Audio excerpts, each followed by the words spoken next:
Magandang gabi sa bawat isa. Muli, night devotion tayo. At ngayon ay dito na tayo sa Isaiah chapter 9 verse 1 hanggang 10 yung ating babasahin. At yun, umpisa na natin. Ngunit napawi na ang dilim sa bayang matagal nang namimighati noong mga nakaraang araw. Inilagay niya sa kahihiyan ang lupain ng Zebulun at ang lupain ng Neftali. Ngunit sa panahong darating, dadakilain niya ang lupain ito, daanang papunta sa lawa sa ibayo ng Jordan sa Galilea. Sa Galilea ng mga hintil. Nakakita ng isang maningning na liwanag. Ang bayang matagal nang lumalakad sa kadiliman. Sumikat na ang liwanag sa mga taong naninirahan sa lupaing balot ng dilim. Pinasigla mo ang kanilang pagdiriwang, dinagdagan mo ang kanilang tuwa. Nagagalak sila na parang panahon ng kanihan at parang mga taong naghahati-hati sa nasamsam na kayamanan, sapagkat binali mo ang pamatok ng kahirapan at mga bigatin sa kanilang balikat ay pinasan. Pamalo ng mga mapang-api ay iyong binali. Tulad sa Midiyaan na iyong ginapi. Ang pangyapak ng mga mandirigma at ang lahat ng kasuotang tigmak sa dugo ay susunugin, sapagkat isinilang ang isang sanggol na lalaki para sa atin. Ibibigay sa kanya ang pamamahala at siya'y tatawaging kahanga-hanga, tagapayo, makapangyarihang Diyos, walang hanggang Ama, prinsipe ng kapayapaan. Magiging malawak ang kanyang kapangyarihan at walang katapusang kapayapaan ang ipagkakaloob sa trono ni David at kanyang kaharian. Tatatag niya ito at pamamahalaan na may katarungan at katuwiran mula ngayon at magpakailanman. Isasagawa ito ni Yahweh na makapangyarihan sa lahat. Nagsalita ang Panginoon laban kay Jacob. Sa kaharian ng Israel, malalaman ito ng lahat ng tao sa Ephraim at ng lahat ng naninirahan sa Samaria. Ngunit dahil sila'y pangahas at tunay na palalo, sila ay nagsabi ng ganito: Gumuhuman ang mga gusaling yari sa tisa, magtatayo naman kami ng gusaling yari sa bato. Maubos man ang mga punong sikamaro, papalitan namin ng sidar ang mga ito.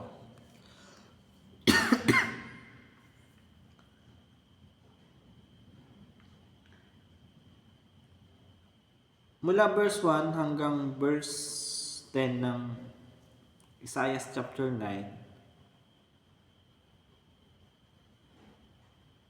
ay ang aking natutunan dito. May pamagat to na paghahari ng prinsipe ng kapayapaan. Tumutukoy ito sa ating Panginoong Jesus. Dahil sabi dito sa verse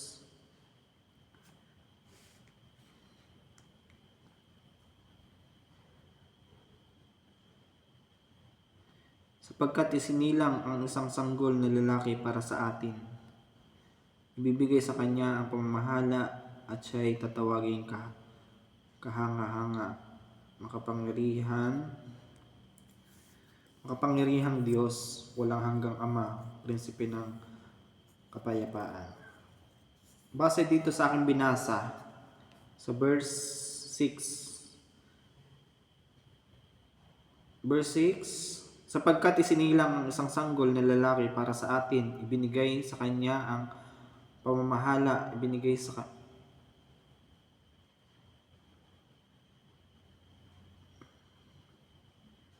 sa kanyang pamamahala at siya ay tatawaging kahanga-hanga, tagapayo, makapangyarihang Diyos at walang hanggang Ama.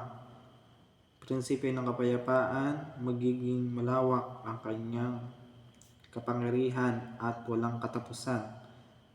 Katapusang kapayapaan ang ipagkakalob sa trono ni David at sa kanyang kaharian. Itatagag niya at pamamahalaan na may katarungan at katwiran mula ngayon at magpakailanman. Sasagawa ito ni Yahweh na makapangyarihan sa lahat.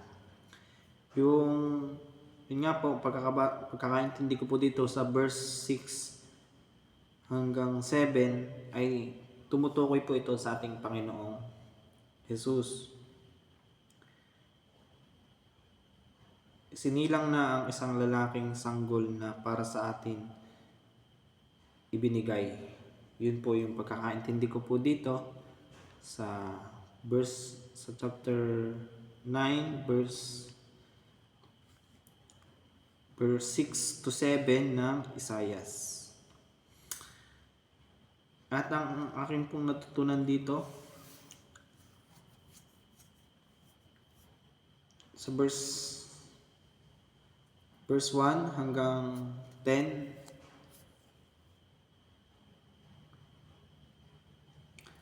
ay ito pong verse 2. Sabi dito, nakakita ng isang maningning na liwanag ang bayang matagal nang lumalakad sa kadiliman. Sumikat na ang liwanag sa mga taong naninirahan sa lupaing balot ng dilim. Dito po sa verse 2, sa unang talata, sa unang verse, sinasabi po dito po.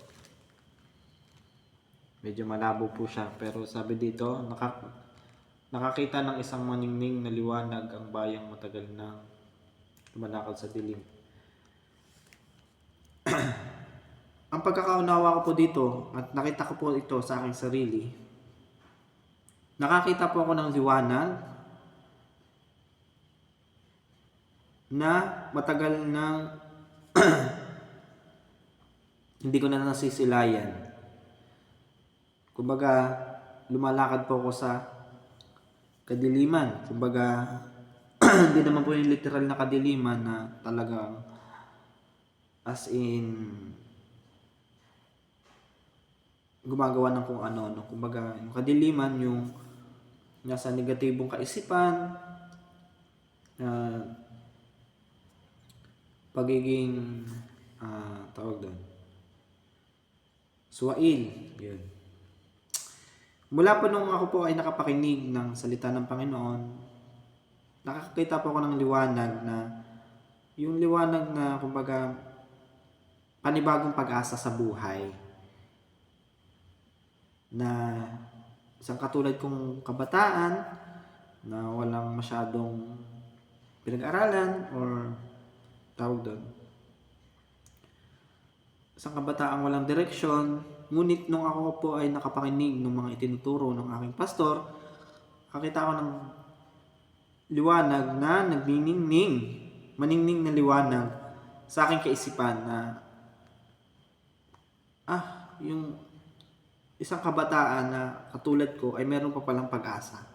Bagamat hindi ako nakapag-aral ng maayos dahil siguro sa family problem, ganun pa man, binuksan ng Panginoon ng aking kaisipan na parang bintana na upang pumasok siya sa aking isip at sa puso, upang maunawaan ko yung gusto niyang iparating sa aking buhay, na kung ako ay magpapasakop sa kanyang kalooban sa pamamagitan ng aking pastor at pastora, ako ay mapapabuti at maalis sa buhay ng kahirapan. At salamat sa Panginoon dahil naglagay siya ng mga tao sa aking buhay na magbibigay encourage sa akin na magpatuloy. At yun lamang po. Sana po ay naunawaan niyo po yung gusto ko pong sabihin patungkol po dito sa Isaiah chapter 9 verse 2. Yun, lagi po nating tandaan na patuloy po tayong makinig sa ating mga pastor at pastora. Yun lamang po. Salamat po, pastora, sa patuloy na pagtuturo mo po sa akin. Salamat sa correction. Salamat sa patuloy na pagtsatsaga. Yun lamang po. At marami pong salamat. God bless po, pastora. Shoutout po sa iyo. Bye-bye.